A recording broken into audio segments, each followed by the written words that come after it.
प्रधानमंत्री मोदी न्यूयॉर्क के Madison Square garden में भारतीय समुदाय को भी संबोधित करेंगे, जिसके लिए लोगों का जोश इतना है, यकीन करिए 18,000 की क्षमता वाले इस हॉल की सारी सीटें पहले ही बिक चुकी हैं। दिखाते हैं आपको मेडिसन स्क्वायर गार्डन से हमारे संवाददाता भलिंदर सिंह की एक खास रिपोर्ट। पीछे देख सकते हैं मेडिसन स्क्वायर गार्डन की, ये वही इमारत है जो 28 सितंबर की सुबह जगमगाएगी प्रधानमंत्री नरेंद्र मोदी के भाषण से। जी हां, तकरीबन इसके अंदर 18,000 भारतीय मौजूद होंगे जो कि सीधा सुनेंगे प्रधानमंत्री नरेंद्र मोदी को अपने आंखों के सामने। और यहाँ के अंदर की हाल आपको बता दूं, क्योंकि सुरक्षा की अगर सबसे पहले हम बात करते हैं, सुरक्षा यहाँ पे बहुत ही कड़ी कर दी गई है, क्योंकि यहाँ पे सवाल है प्रधानमंत्री नरेंद्र मोदी की सुरक्षा का, और उसको लेकर स्वात कमांडोज को भी यहाँ पे नियुक्त किया जाएगा। और जहां तक अंदर की जाने की बात है तो यहाँ पर मेडिसन स्क्वायर गार्डन के अंदर प्रवेश करने के लिए 3 गेट्स का इस्तेमाल किया जा सकता है, साउथ गेट, नॉर्थ गेट और वेस्ट गेट। जिस हॉल में प्रधानमंत्री नरेंद्र मोदी लोगों को संबोधित करेंगे, उस हॉल के अंदर जाने के लिए 4 द्वार हैं, A, B, C और D टावर। और जहां तक बात करें यहाँ पर लोग किस तरह पहुंच सकते हैं, तो लोग यहाँ पे पहुंचेंगे ट्रेन के जरिए। जहां पे मैं इस समय खड़ा हूं, मेरे बिल्कुल नीचे यहाँ पे पेन स्टेशन मौजूद है, और पेन स्टेशन में आपको बता दूं कि एक ऐसा स्टेशन है जो कि न्यूयॉर्क को अलग अलग राज्यों के साथ जोड़ता है, यानी कि वॉशिंगटन, कनेक्टिकट, पेंसिल्वेनिया और कैलिफोर्निया के जाने के लिए लोगों को यहीं से ट्रेन लेनी होती है। तो लोगों की सबसे जो बड़ी पसंद रहेगी वो रहेगी ट्रेन के जरिए यहाँ पे पहुंचना। जहां तक निजी गाड़ियों की बात है तो आपको ये भी बता दूं कि मैनहट्टन एक ऐसी जगह है जहां पर पार्किंग नहीं मिल पाती है, लोगों को पार्किंग की मुश्किलें हर वक्त झेलनी पड़ती हैं। तो लोगों की मनपसंद रहेगी ट्रेन। और साथ ही यहाँ से कुछ ही दूरी पे स्थित है पोर्ट अथॉरिटी बस टर्मिनल। जी हाँ, पोर्ट अथॉरिटी बस टर्मिनल, जो कि विश्व के सबसे बड़े बस टर्मिनलों में इसका नाम शुमार है।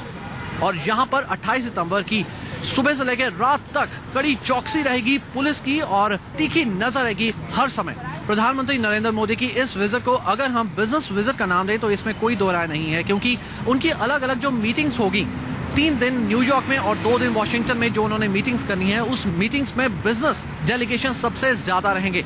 और उनमें जो नाम शुमार सबसे ज्यादा लिया जा रहा है मास्टर कार्ड कंपनी का, माइक्रोसॉफ्ट कंपनी का, और उसके बाद अलग अलग गवर्नर्स के साथ उनकी मुलाकात रहेगी।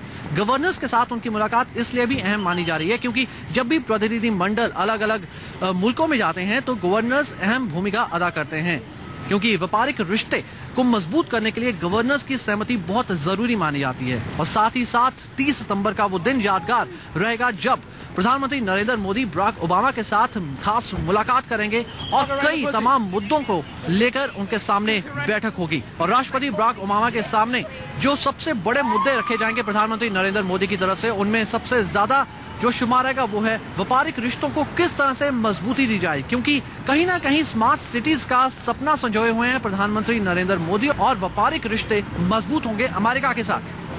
चलिए, और वैसे बता दें हमारे संवाददाता भलिंदर सिंह न्यूयॉर्क में है इस समय, और प्रधानमंत्री नरेंद्र मोदी वहां पहुंचने वाले हैं। प्रधानमंत्री मोदी 5 दिन वहां रहेंगे। उस दौरे की पल पल की खबर हमारे संवाददाता आप तक पहुंचाएंगे। भलिंदर सिंह से थोड़ी देर पहले हमने बात की और मोदी के अमेरिका दौरे के बारे में ही पूछा कि वहां पर इस समय क्या तैयारी है। सुनिए क्या कहा भलिंदर ने, क्या बताया न्यूयॉर्क से।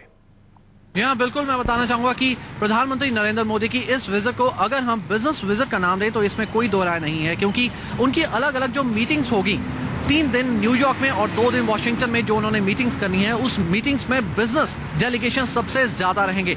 और उनमें जो नाम शुमार सबसे ज्यादा लिया जा रहा है मास्टर कार्ड कंपनी का, माइक्रोसॉफ्ट कंपनी का, और उसके बाद अलग अलग गवर्नर्स के साथ उनकी मुलाकात रहेगी। गवर्नर्स के साथ उनकी मुलाकात इसलिए भी अहम मानी जा रही है क्योंकि जब भी प्रतिनिधि मंडल अलग अलग मुल्कों में जाते हैं तो गवर्नर्स अहम भूमिका अदा करते हैं, क्योंकि व्यापारिक रिश्ते को मजबूत करने के लिए गवर्नर्स की सहमति बहुत जरूरी मानी जाती है। और साथ ही साथ 30 सितंबर का वो दिन यादगार रहेगा जब प्रधानमंत्री नरेंद्र मोदी बराक ओबामा के साथ खास मुलाकात करेंगे और कई तमाम मुद्दों को लेकर उनके सामने बैठक होगी। और राष्ट्रपति बराक ओबामा के सामने जो सबसे बड़े मुद्दे रखे जाएंगे प्रधानमंत्री नरेंद्र मोदी की तरफ से, उनमें सबसे ज्यादा जो शुमार रहेगा वो है व्यापारिक रिश्तों को किस तरह से मजबूती दी जाए, क्योंकि कहीं ना कहीं स्मार्ट सिटीज का सपना संजोए हुए हैं प्रधानमंत्री नरेंद्र मोदी, और व्यापारिक रिश्ते मजबूत होंगे अमेरिका के साथ।